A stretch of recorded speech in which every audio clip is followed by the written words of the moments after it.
Kenapa sih sebuah data center itu membutuhkan sistem pendingin? Bagi teman-teman yang masih penasaran, mari kita kupas satu persatu komponen dan juga kenapa sistem pendingin itu sangat dibutuhkan oleh data center.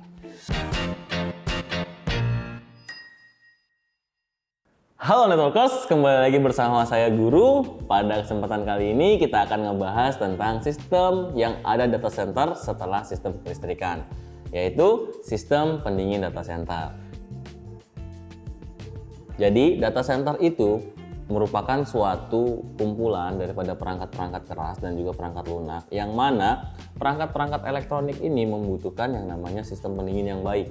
Kenapa? Di situ kita harus menjaga suhu udara, kemudian kita harus menjaga tingkat kelembapan. Nah, hal-hal ini hanya bisa disuplai oleh sistem pendingin yang baik. Di negara kita ini biasanya kita kenal dengan convert ataupun sistem pendingin convert ya, AC convert. Nah, untuk AC convert ini merupakan sistem pendingin yang cukup bagus tapi hanya bisa digunakan oleh manusia saja, teman-teman. Untuk perangkat elektronik, sistem pendingin tipe convert ini kurang bagus karena kelembabannya sangat tinggi ataupun basah ya, teman-teman. Di data center, kelembapan yang tinggi itu merupakan suatu fail ataupun kegagalan, sehingga bisa menimbulkan efek-efek yang dapat merusak sistem-sistem lainnya. Nah, oleh karena itu, sebuah data center itu selalu ataupun biasanya itu menggunakan sistem pendingin presisi ataupun precision air conditioning ya, teman-teman. Nah, di situ kalau kita singkat yaitu PAC. Nah, kalau teman-teman engineer pasti sudah tidak asing dengan yang namanya PAC ya, precision air conditioner ya. Nah, jadi sistem pendingin ini merupakan salah satu sistem yang mana untuk konsistensi udara dinginnya ini bisa diatur, teman-teman, untuk kebutuhan alatnya. Kemudian untuk tingkat humidity-nya ataupun tingkat kelembabannya juga tetap bisa diatur, teman-teman. Misalnya, kalau di suatu data center itu kita butuh suhu ruangan yang konsisten di antara 18 sampai 22 derajat. Nah, untuk precision air conditioning ini ataupun PAC itu dia bisa di set ataupun dikonfig dengan suhu ruangan yang dibutuhkan oleh data center. Kemudian untuk kelembapannya sendiri dari PAC ini dia bisa menyanggupi nilai kelembapan yang dibutuhkan oleh data center, yaitu sekitaran 50% ya, ataupun kurang lebih plus minusnya 5%. Jadi 50 sampai 60 plus minus 5% sekitar 55% seperti itu untuk kelembabannya. Nah, teman-teman, di suatu data center PAC ini biasanya ada beberapa tipe. Ada yang menggunakan PAC dengan tipe down blow dan juga tipe up blow, ataupun saluran udaranya mau dikeluarkan lewat atas ataupun lewat bawah. Kalau pada umumnya itu biasanya dikeluarkan lewat bawah ataupun lewat reservoir ya, teman-teman, di mana distribusi udaranya akan dilewatkan di bawah reservoir.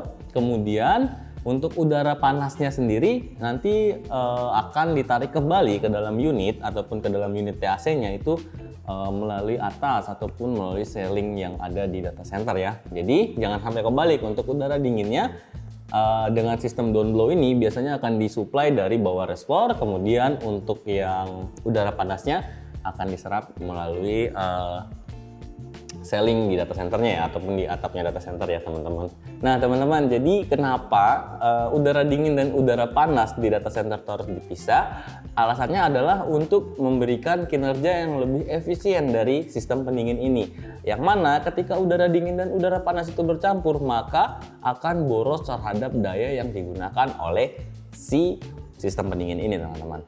Jadi solusinya adalah selain kita memisahkan udara dingin lewat reservoir, lewat bawah reservoir, dan juga udara panasnya lewat ceiling, ada juga satu teknik yaitu menggunakan containment. Nah, containment ini biasanya digunakan untuk tipe cold aisle. Jadi ketika kita menggunakan containment dengan tipe cold aisle, maka kita akan mengurung udara dingin, sehingga udara dingin ini ketika didistribusikan oleh sistem pendingin udaranya ataupun PAC ini, dia akan dikhususkan hanya untuk rak ini saja.